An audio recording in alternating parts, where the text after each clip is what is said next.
Hello again, and welcome to another episode of the Monday Melee. I'm Josheb, and this week we have for you Game 3 of the Best of 3 series between Texas Tech and Washington that took place during the round of 32 of Heroes of the Dorm on Sky Temple. Before we get started, don't forget to like and subscribe, and a special shout out to Tickle Me Osmo for submitting this fight for this week's Melee. Let's jump right in.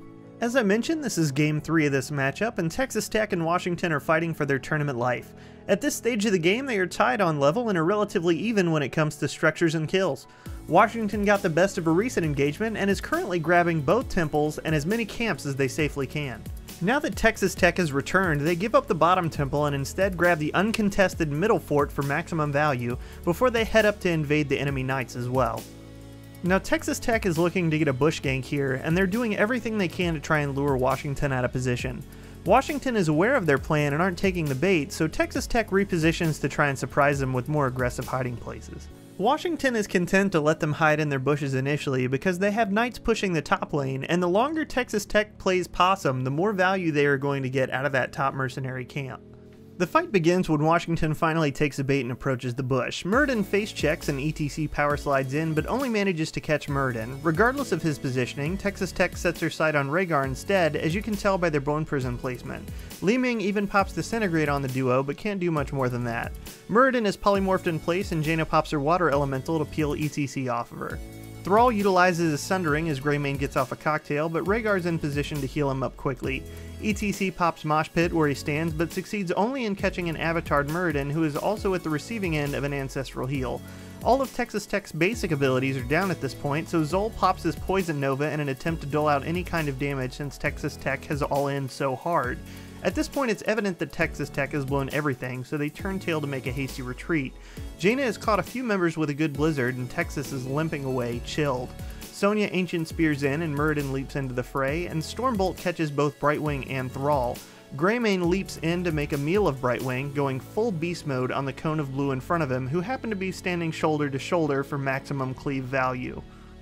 As Greymane tears through the enemy team, he takes a fair amount of collateral damage and appears to turn tail and run.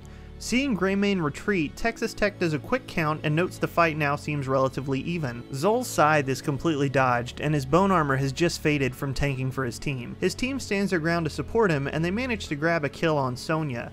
But as it turns out, Greymane has not ran at all, but taken a position to safely flank Texas Tech. This proves extremely effective as he's able to go for the throat and clean up Texas Tech in their entirety. At the conclusion of this fight, Washington grabs the boss and uses that momentum to maintain a lead as they safely secure Game 3. So a few things to note about this fight. Don't set up for a bush gank if it means you're going to give more value to the enemy's merc push. The longer Texas Tech waited for Washington to make a mistake, the more damage they were inflicting on themselves in that top lane. Bush ganks aren't always a bad idea by any stretch, but if your team can't afford to take a moment to sit idly, it's going to do more harm than good. Second, know when to retreat. Texas Tech did exactly what they set out to do and caught Washington out of position. Unfortunately, they were so determined to make something happen in that moment that they didn't know when to back off.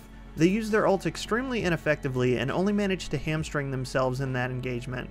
Once Thrall's initiation was used and only managed to mildly inconvenience Greymane, Texas Tech should have backed off, but instead they popped Mosh Pit on an avatared Muradin and ensured they would lose the fight. Zol also utilized his Poison Nova in a position that would give Washington a great chance of dodging the ability entirely. Lastly, be like Greymane.